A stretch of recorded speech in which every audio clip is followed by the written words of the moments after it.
the former human homeworld, was sterilized 94 cycles ago. The human delegation's table sat in a lowered well, sunken 2.7 meters below the surrounding gallery so that every alien species looked down at them. Elena Vasquez's hand rested on a cheap plastic pen, the kind given away at diplomatic conferences. It had absorbed the heat of her palm over 47 minutes of silent waiting. On the polished obsidian table before her lay a single sheet of paper, standard Terran bond, the last ream manufactured before the attack. The ink was her own blood, drawn 23 minutes ago. She was writing the 14th draft. The Galactic Conciliation Hall on Xylos Prime rose 400 meters high. Its ceiling was lost in pale blue mist. 312 empty seats ringed the amphitheater. Only 47 were occupied. The air was cold, 13 degrees Celsius, maintained by the Yatheli delegation who found warmth uncomfortable. No one had offered humans a thermal adjustment. High Mediator Thraxcall of the Vorn Imperium rose from his elevated platform. His 4 mandibles clicked in rhythmic contempt. Behind him, a holographic display activated, 14.2 meters wide, showing Earth from orbit. Green no longer existed there. The former human homeworld, Thraxcall announced to the 47 watching species, was sterilized 94 standard cycles ago for violation of Galactic Resource Extraction Treaty 7, subsection 12. The Vorn Imperium executed authorized pacification. Remaining humans number approximately 1.2 million, scattered across 9 refugee colonies. This concludes the matter. He turned to leave. The gallery began to applaud. 213 individuals from 12 species. Elena Vasquez, age 61, former undersecretary of the extinct Earth Archive, did not stand. She did not shout. She did not weep. She finished writing. The pen made a soft scritch against the paper for another 11 seconds. Then she folded the sheet into a precise 6-panel square, placed it in her breast pocket above her heart, and looked up. Her eyes found Thraxcall's central eye. She smiled small, genuine, almost warm. Then she stood, bowed politely to the empty chair representing the absent Cathari observer, and walked out of the hall in silence. Behind her, 9 security officers moved to block her exit. She walked through them. They parted, confused, unprepared for a human who did not beg. No warning, no declaration, no mercy. You'll want to know what she wrote in those 14 drafts. Stay close. 37 years before the sterilization, a different scene. Dr. Aris Thorne published a paper in an obscure astropolitical journal. Circulation, 47 copies. Title, Asymmetric Contingencies in Post-Homeworld Scenarios. It was read by exactly 12 people. One of them was Elena Vasquez, then a 24-year-old graduate student. The paper proposed a radical framework. If humanity lost Earth, it would not rebuild. It would instead file a civilization expiration declaration, a legal mechanism so ancient, so buried in the Galactic Charter's original 2,847-page addendum, that no active species remembered it existed. Article 19, Section 4, Subsection 7. Any signatory civilization that commits an extinction-level act against another signatory forfeits its legal standing to exist. The expired civilization's assets, territories, and treaty obligations transfer to the aggrieved party's chosen successor. No one had ever filed it, because no aggrieved party had ever survived. Humanity had. Elena read the paper in her dorm room that night. She made tea, real tea, from the last tin her mother had sent before the first Vorn trade sanctions. The cup was chipped ceramic, 23 years old, labeled World's Best Mom in fading paint. Her daughter had given it to her when she was 7. The girl was 29 now. She lived on Mars. The Vorn had not reached Mars yet. Elena underlined Article 19, Section 4, Subsection 7. Then she underlined Section 8. Then she put the paper in a folder and waited. She waited 37 years. Earth burned when Elena was 52. She watched it from the evacuation carrier Rostova's Hope, 1.2 million humans packed into a ship designed for 80,000. The viewport showed a green-blue marble turning gray, then brown, then black. The Vorn used atmospheric burners. Clean, efficient, no debris to clean up afterward. Alina did not cry. She opened her folder. She had kept it for 28 years. The paper was yellow now. The cup was still in her bag. She turned to page 2430, one of her personal copy of the Galactic Charter, 9.7 kilograms, 2,847 pages, the only copy she had managed to save. "We have 94 cycles," she said to no one. "Approximately 127 Earth years. The Vorn will notice the filing deadline in 18 to 22 months. The woman next to her, a stranger, a geologist from Jakarta, stared at her like she was insane. Alina smiled, small, genuine, almost warm. "We're not attacking ships," she said. "We're filing paperwork." 23 years later, on a salvaged freighter called Last Log, 6 humans met in a cargo bay. Alina Vasquez, now 61. Her hair had gone gray. Her hands still remembered the feel of earth paper. Dr. Aris Thorne, 73, in a wheelchair. He had brought the physical charter, all 9.7 kilograms, in a reinforced crate. Marcus Webb, 44, former cargo logistics coordinator. He had mapped every trade route in the Orion Arm over 19 years. He had never fired a weapon in his life. Sarah Kim, 38, linguist. She had secretly translated 312 Vorn Imperium legal judgments, found 47 procedural violations. The Vorn had been cutting corners for centuries. Jorge Mendez, 52, farmer, third-generation hydroponics. He had kept 6 varieties of potatoes alive through the Exodus. He carried a small glass vial in his pocket. Priya Singh, 29, radio astronomer.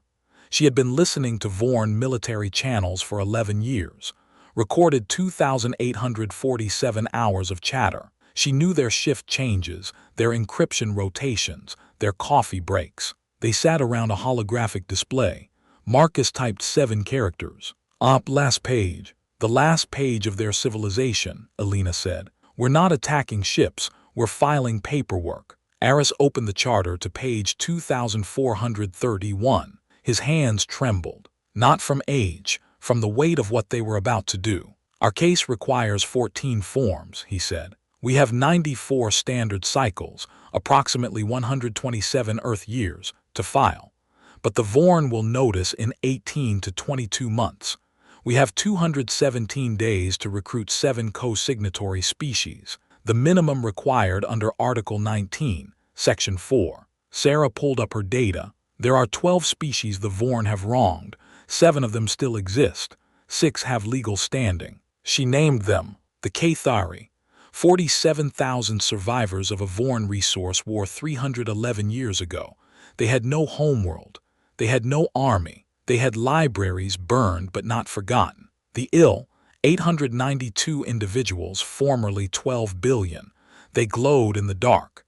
Their tears were bioluminescent. They had not spoken to outsiders in 200 years. The Pentarch Collective, 6 hive minds reduced to 1.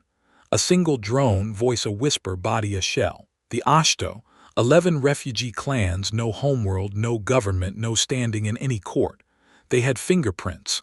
That was all. The Valdrig, 3,412 former merchants, blacklisted by Vorn for 40 years. They still had receipts. The Hzen, 1 remaining elder, female, 2,300 years old.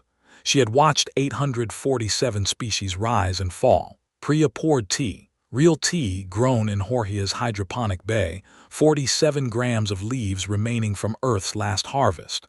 The cup was chipped ceramic, 23 years old, labeled "World's Best Mom" in fading paint. Jorge passed around flatbread, 1.2 centimeters thick, made from potato flour. They ate in silence for 4 minutes. Then Aris opened the charter to page 2431. "We need 7 signatures," he said. "We have 217 days. "Then we'd better start moving," Alina said. She sipped her tea. It was bitter, it needed honey. There was no honey yet. They watched, they waited. They built walls when no one was looking. The Cathari received them, in a tent made from the pages of burned books. Their leader, Elder Veth, had no eyes. The Vorn had taken them 311 years ago. but she could smell the paper on Aris's charter. She could hear the rustle of Elena's folder. "You have the smell of earth on you," Veth said. "Dirt, rain, grass, I remember those smells." "Earth is gone," Elena said. "I know, I felt it die." Veth tilted her head. "Why are you here?" "We're filing Article 19. We need co-signatories." Veth was quiet for a long time. Then she laughed, a dry, papery sound. "No one has filed Article 19 in 3,400 years. Do you even know what it does?" "It ends the Vorn Imperium," Elena said. "It ends the Vorn Imperium," Veth repeated. "With paper." She reached out her hand, 3 fingers scarred blind. "Give me your charter." Elena placed the page in her palm. Veth's fingers traced the words. "Article 19, Section 4, Subsection 7. She traced it twice, 3 times. "We will sign," she said, "but not with ink." She held up a small clay pot. "Ash. From the Cathari libraries, burned 311 years ago. We sign with the memory of what we lost," Veth said. "What will you sign with?" Elena touched her breast pocket. The 14th draft was still there. "With the names," she said. "All 11.2 billion of them." Cathari had the memory. Il had the tears. Pentarch had the whisper. HZN had the light. The Il received them in darkness. Their home was a nebula, a cloud of ionized gas that glowed faintly purple. The Il themselves were small, bioluminescent creatures, each one no bigger than Elena's fist. They communicated through pulses of light. "Speak," the eldest Il said. Her name was Ilara. She pulsed a soft amber. Elena explained Article 19. The Il listened in silence. When she finished, the nebula went dark. 892 of us remain, Ilara pulsed. From 12 billion. The Vorn took our worlds, our children, our light. We have not spoken to outsiders in 200 years. "I know," Elena said. "Why should we speak now?" "Because the Vorn forgot to delete Section 8. Ilara pulsed confusion, then curiosity, then something that looked like hope. "Show us." Elena read Article 19, Section 8 aloud. The words hung in the dark. The Il pulsed faster, a cascade of light, a language Elena could not understand but felt in her chest. "We will sign," Ilara said, "but we have no ink." She pulsed a single tear, blue, glowing, bright. It floated across the dark and landed on the page. "Bioluminescent tears," Ilara said. "The last we have, use them well." The Pentarch Collective existed in a single drone. It floated in a tank of nutrient fluid, a pale, jelly-like creature with a single eye and a voice like wind through dead leaves. The drone was old, 3,400 years old. It had been alive when Article 19 was written. "We remember," the drone whispered. "We remember everything." Elena placed the charter before the tank. The drone's eye moved slowly, painfully across the text. 6 of us once, it said. Now one, the Vorn hunted the others. They thought silence would kill us. "Did it?" Elena asked. "No, we learned to speak alone." The drone paused. "We will sign, but we have no hand." "Then speak your name," Elena said. "We will write it for you." The drone whispered a sound, 47 syllables, a name that had not been spoken aloud in 1,200 years. Sarah wrote it down. Her hand shook. "Pentarch signs," Elena said. The drone closed its eye. The nutrient fluid rippled. It was, perhaps, the closest thing to peace it had felt in centuries. 3 species signed. 73 days elapsed. They had 144 days left. Elena sat in last log's cargo bay, staring at the signatures. Ash, tears, a whispered name. "We're going to make it," Marcus said. "We're going to try," Elena said. She reached for her cup. It was empty. The last of the tea was gone. 47 grams of leaves finished. Jorge sat down across from her. He held up a small glass vial. Inside were 12 tiny seeds. "My grandmother grew coffee," he said. "She died in the first bombardment, but I saved these, 12 seeds. From Earth. From her garden, she grew them in a pot on her balcony. Small plant, bad soil, but the beans were good." He turned the vial in his light. "We're going to plant them on New Jamestown, after." "After what?" "After we win." Elena looked at the seeds. 12 tiny specks, more fragile than any weapon, more powerful than any ship. "We will not conquer," she said. "We will not enslave. But we will protect the names." Jorge nodded. That's enough. The Ashto signed with fingerprints. 11 clan leaders, 11 refugees, 11 people who had not had a home in 400 years. They pressed their thumbs into soft metal, warm, malleable, the only thing they owned that was new. The Vorn took everything, the eldest Ashto said. His name was Ashto Primus. Our worlds, our ships, our children's names, but they could not take our fingers. He pressed his thumb into the metal. The print was whorled, distinct, irreplaceable. Ashto signs, he said. For all 11 clans, for all 400 years, for every child who never got to grow up. Alina felt the weight of that fingerprint. It was heavier than any warship. The Valdrig signed with a receipt. 40 years ago, the Vorn had blacklisted every Valdrig merchant vessel in the galaxy. No one would trade with them. No one would buy from them. No one would even acknowledge they existed. But the Valdrig kept their receipts. Every transaction, the Valdrig trademaster said. Her name was Valdrig Tizen. Every credit, every cargo manifest for 40 years.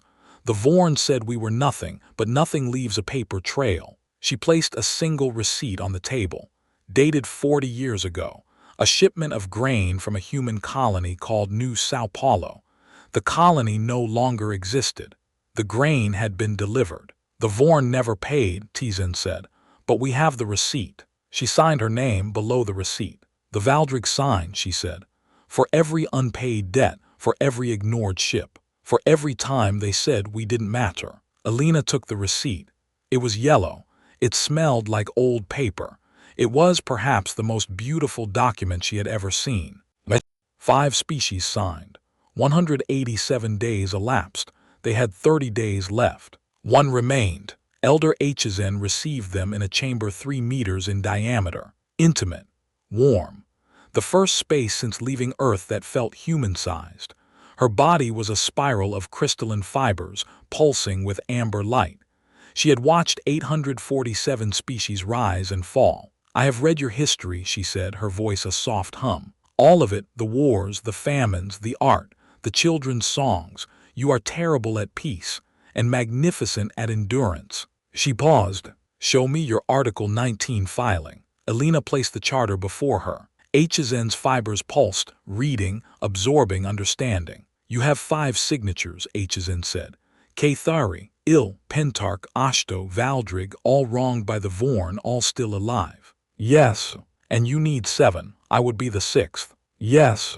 HFY was quiet for a long time. The amber light dimmed, then brightened, then dimmed again. I have seen 847 civilizations, she said. The Vorn are strong. The humans are patient. Strength writes laws. Patience reads the fine print. She pulsed once bright, hard, final. I will sign, but not with ink, not with tears, not with fingerprints. With what? Alina asked. With light. HFY's fibers brightened, amber turning gold, turning white. A single point of light burned on the paper. The paper did not catch fire.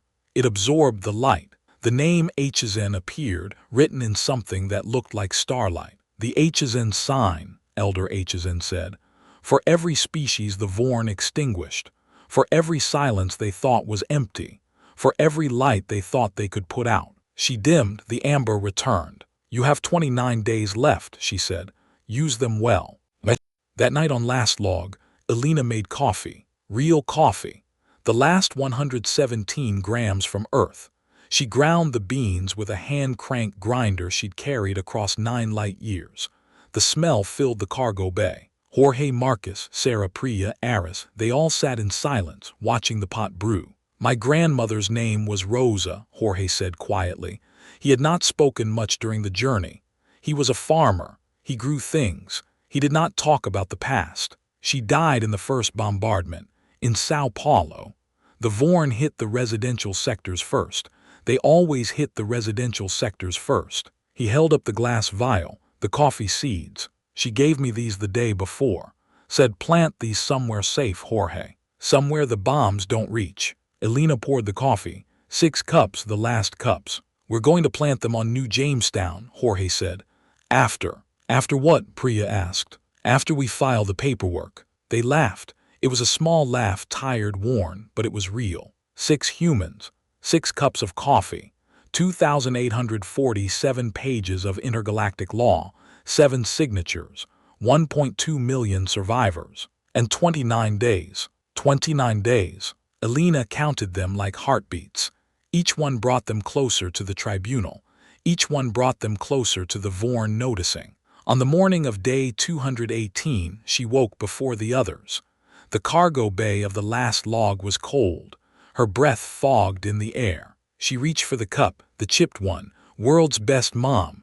The letters were almost gone now. 23 years of handling had worn the paint to ghosts. She did not drink tea. There was no tea left. The last 47 grams had been finished 3 nights ago, but she held the cup anyway. The ceramic was warm from her palm. It was the only warmth she had. Jorge found her there an hour later. He did not speak. He just sat down across from her and held up the glass vial, the coffee seeds, 12 tiny specks. "Today," he said. "Today," Alina said. The journey from last log to Xylos Prime took 11 hours. Marcus plotted the course through back routes, old trade lanes the Vorn had stopped patrolling centuries ago. The ship was small, salvaged. It smelled like recycled air and old machinery and the ghost of 1,000 meals cooked in the same tiny galley. Priya monitored Vorn military channels. "They're quiet," she said. "Too quiet." "They don't know," Sarah said. "They can't know. We kept this off every network. No transmissions, no hints, just paper and people." "Paper and people," Marcus repeated. "That's our weapon." Alina did not join the conversation. She sat in the corner, the declaration in her lap, 2,847 pages. She had read every word, every subsection, every footnote. She knew Article 19 better than she knew her own name. Her daughter's name was Myra. She was 29 years old. She lived on Mars. The Vorn had not reached Mars yet. Alina had not seen her in 23 years. She touched the breast pocket of her jacket. The 14th draft was still there. She had never thrown it away. She had never shown it to anyone. It was the only copy of the only thing she had ever written. That was not a report or a filing or a legal brief. It was a letter to her daughter about why she was doing this. She had never sent it. Xylos Prime appeared on the viewport at 14:47 ship time. The planet was small, smaller than Earth, covered in gray cities that stretched from pole to pole. The Galactic Conciliation Hall rose from the center of the capital like a spike, 400 meters high, pale blue, the top lost in clouds. "We're being hailed," Priya said. "Tribunal security, they want our credentials." Alina stood up. She smoothed her jacket. The declaration was in her breast pocket. The 14th draft was underneath it. 2 pieces of paper, 2 different kinds of weight. "Tell them we're here to file a claim under Article 19. Priya stared at her. "Article 19? No one has filed Article 19 in. I know how long it's been. Tell them anyway." The security officers met them at the docking bay. There were 12 of them, Vorn, all tall, chitinous. Their mandibles clicked in patterns Alina had learned to read over 37 years of watching. Fast clicks meant aggression. Slow clicks meant confusion. These clicks were slow. "You are the human delegation," the lead officer said. It was not a question. "We are," Alina said. "Your species is extinct. You have no standing." Article 19, Section 8. Alina did not raise her voice. "Surviving descendants with 51% or greater genetic continuity may file as successor. We have 1.2 million survivors. Our continuity is 99.97%. Do you need me to show you the math?" The officer's mandibles stopped clicking. "This way," he said. The Galactic Tribunal's emergency session had been summoned. All 847 species were present. Summoned by a clause no one had used in 3,400 years. The hall was full, every seat occupied, every eye watching. The gallery rose in tiers, each species in its own section, each section at its own temperature, its own atmosphere, its own angle. The human delegation's table sat in a lowered well, sunken 2.7 meters below the surrounding gallery. Alina had not forgotten that. She had dreamed about it for 37 years. The angle of the seats, the cold air, the way the Yatheli delegation always looked down. She walked to the table, her footsteps echoed, No one spoke. Jorge stood behind her, Marcus to her left, Sarah to her right, Priya and Aris at the back. 6 humans, 6 survivors. 6 people who had not fired a single shot in 37 years. Elena placed the declaration on the podium. 2,847 pages, 7 signatures, 1,200,000 human names on the attached memorial roll. The paper was old. Some pages were yellow. Some were stained with ash, tears, light, fingerprints, receipts. The Cathari page smelled like smoke.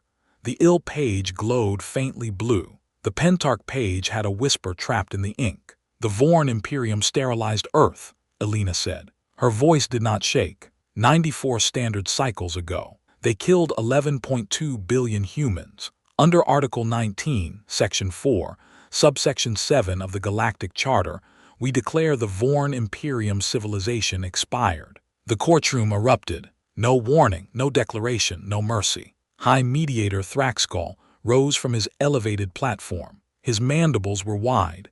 His central eye was wide. He had not expected this. No one had expected this. Preposterous, he said. That article requires the original signatory to file. Elena held up a datapad. Article 19, Section 8. In the event of complete signatory extinction, any surviving descendant species with 51% or greater genetic continuity may file as successor. She paused, let the words sink in. We have 1.2 million humans. Our genetic continuity is 99.97%. You didn't finish the job, Thraxcall. That was your mistake. Thraxcall's mandibles clicked faster, faster. A sound like 1,000 tiny hammers. The Vorn Imperium has existed for 2,000 years, he said. We have the largest fleet in the galaxy. We have the most territory. You have nothing, Elena said. She reached into her jacket, not for a weapon, for a speaker, small, black, worn. She had carried it across 9 light years. She pressed play. The recording was 3 minutes and 17 seconds long. Elder HZN's voice filled the chamber, soft, humming, older than any species in the room. I have witnessed 847 civilizations. The Vorn are strong. The humans are patient. Strength writes laws. Patience reads the fine print. Today, the fine print wins. The courtroom went quiet. No one breathed. No one moved. The Yatheli delegation stopped adjusting their thermal regulators. The Cathari observer, the one who had sent an empty chair for 311 years, leaned forward. Elena turned to Thraxcall. She smiled, small, genuine, almost warm. Your civilization has expired. Please vacate the galaxy. No explosion, no weapon fire, no screaming. Just a question, polite, final, unanswerable. Thraxcall's mandibles stopped clicking. His central eye went dark. The security officers around him, all 12 of them, took one step back, then another. Then they were gone, melted into the crowd, leaving him alone at the podium. The Vorn Imperium had no procedural objection left. They came, they saw, they filed. The Cathari observer stood first. Then the ill delegate, a small pulse of blue light. Then the Pentarch drone, a whisper that might have been a cheer. Then the Ashto clan leaders, all 11 of them, pressing their fingerprints into the air like they were signing all over again. Then the Valdrig trade master, holding up her receipt like a flag. Then Elder HZN. Her fibers pulsed bright, amber turning gold, turning white. The HZN ratify, she said. The Vorn Imperium is no more. The courtroom did not applaud. 847 species sat in stunned quiet. Some were crying. Some were laughing. Most were just staring at the paper, at the podium, at the 6 humans who had not fired a single shot. But on the Cathari bench, someone was crying. Not grief, something else. Relief? No. Recognition. The sound of a wound that had been open for 311 years finally closing. Elena stood at the podium for a long time after the ruling. The hall emptied slowly, species by species. The Yatheli left first. Their thermal regulators had failed in the shock. The Pentarch drone floated out, silent. The Ashto clans walked together, fingerprints still pressed against their chests. Jorge touched Elena's elbow. We should go, he said. In a minute. She was looking at the empty chair, the one that had represented the absent Cathari observer for 311 years. Today, it had been full. An old Cathari woman with no eyes and scarred hands. She had sat in that chair for the entire proceeding. She had not moved. She had not spoken. But she had cried. When the ruling came down, she had cried. Elena walked to her. "I'm Elena Vasquez," she said. "I know," the Cathari woman said. "I'm Veth, Elder Veth, we signed with Ash." "I remember." Veth reached out her hand, 3 fingers, scarred, blind. Elena took it. 311 years, Veth said. "I waited 311 years for someone to file Article 19. I thought it would be us. The Cathari. We had the legal standing. We had the evidence. We had the witnesses. What stopped you? We were afraid." Veth's voice was dry, papery. "We had lost so much already. We could not lose more, so we waited and waited and waited." She squeezed Elena's hand. "Then you came. A species with no homeworld, no army, no allies. And you filed the paperwork. That's all we knew how to do. That's all anyone ever needed to do." Veth stood up. She was shorter than Elena expected, frailer. "Thank you for not being afraid." Elena did not know what to say, so she said nothing. She just held the old woman's hand until the old woman let go. 1 year later, on New Jamestown, the memorial wall stretched across the eastern ridge of the colony's main valley, 314 meters long. 1 meter for every species the Vorn had extinguished over 2,000 years. Each meter contained 1,000 names carved into living stone. Elena stood at the first meter. The stone was smooth, cool. It had been cut from the same mountain where Jorge had planted his coffee seeds. "We'll read them in order," she said, "oldest to newest. The first species the Vorn killed, then the next, then the next." Jorge stood beside her. He held the glass vial, empty now. The seeds were in the ground. "The first species," he said. "Who were they?" Elena opened her folder. The same folder she had kept for 37 years. The paper was so old it crackled when she touched it. "The Oran," she said. "Population before contact, 47 million. Population after, 0. She read the first 47 names. Each one a stranger. Each one someone's child, someone's parent, someone's friend. Jorge read the next 47. His voice cracked on name 23. He kept going. Priya read 47. Her voice was steady. She had read names before, 2,847 hours of Vorn chatter, 2,847 names of the dead she had never met. Marcus read 47. He did not cry. He had mapped trade routes for 19 years. He had never mapped a grave before. Sarah read 47. She had translated 312 Vorn legal judgments. She had read the names of the condemned in 47 languages. This was different. Aris, voice trembling, hands shaking, read 47. He had written the paper that started all of this.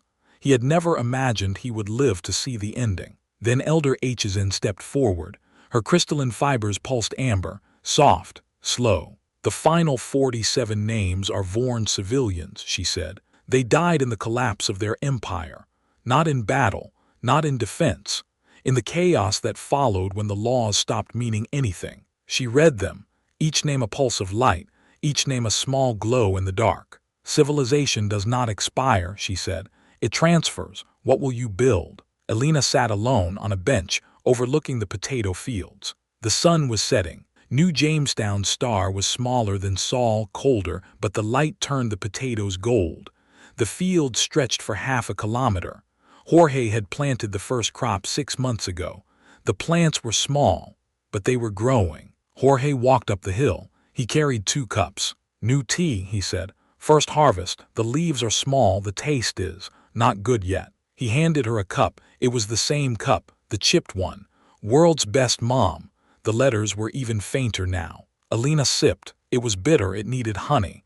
There was no honey yet. "We could have burned them," Jorge said. He sat down beside her. "We could have," Elena said. "But that's what they did. That's not what we are." "What are we?" She sipped again. The tea was still bitter, but it was warm, and it was real. "We're the species that reads the manual. We're the species that plants coffee seeds after the bombing stops. We're the species that wins arguments so thoroughly that the other side doesn't just lose, they cease to be a valid legal entity." She smiled. "That's not vengeance. That's paperwork." Jorge was quiet for a long time. Then he held up the empty glass vial, the one that had held the coffee seeds. "My grandmother's name was Rosa," he said. "I put her on the wall. Meter 47, name 1003. "I know," Elena said. "I saw it. She would have liked this. The tea, I mean. She always said the first harvest was the worst, that it took 3 years for the soil to learn what it was supposed to grow." "Did she grow coffee?" "No, she grew beans, but the principle is the same." Jorge tucked the vial back in his pocket. "We have time, 3 years, maybe 4. The seeds are in the ground, the wall is built, the Vorn are gone, and the children are learning lullabies." Jorge looked down the hill. Elder HFY sat in the center of a circle of 12 human children. She was teaching them a Cathari lullaby, 3,000 years old, never before translated into any living language. The children sang. Their voices were small, out of tune, but they were singing. No birds singing, no children laughing, no sounds of life at all. But there were children, and they were learning, and the soil was learning, and the tea was bitter, but it was real. Elena finished her tea. The cup was empty. The sun was almost down. The potatoes were gold, then gray, then dark. She did not say anything. There was nothing left to say. The cup, the tea, the children, the lullaby.